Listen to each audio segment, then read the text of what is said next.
Welcome back to Teach English Now.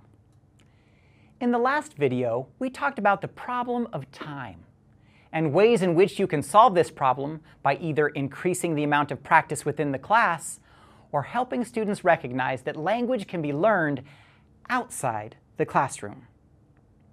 Because I like to talk to students about using language outside the classroom, I like to use the metaphor of a door to help represent how a language is learned. To learn English, we have got to help students realize that language isn't in a book. It is on the other side of the door. Language isn't a dried up, useless thing found in a dusty book.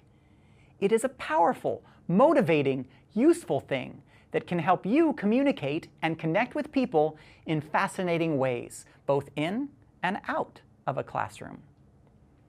Now, students might look at you like you're crazy, but please insist that there are ways for them to use their English outside.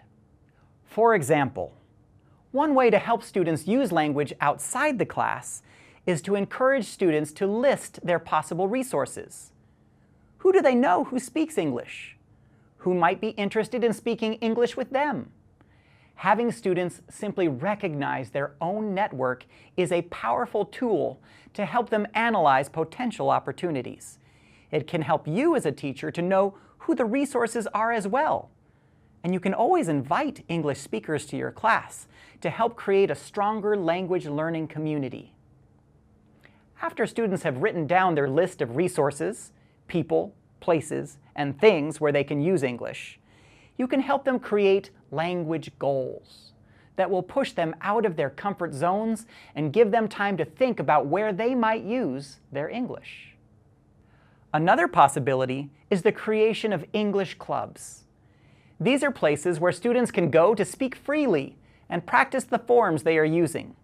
In an English club environment, often students can watch movies or bring in music that they are interested in. Sometimes, students are paired so that they can engage in certain conversational topics. In one English club, a teacher transformed his classroom into a cafe, and students were able to enjoy snacks and order certain high-interest topics from different menus each week. Student exchanges are also powerful ways to help students connect to English outside of the classroom. A student exchange can involve a weekly pen-pal assignment to another student from a different class, perhaps a class halfway around the world. There are so many English learners all over the world that would love to learn from your students, and having students write to those of a similar age can be a powerful way to connect students to the larger global society.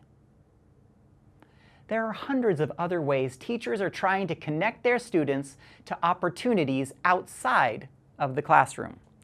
We hope that our 3 ideas simply expand your mind to the possibilities of what you could do to encourage students to think outside the classroom box and start thinking about the doors that language can open. In the next video, we'll talk about how the internet and mobile devices are changing the way we see language learning and how we can use them to open a few more doors. See you next time.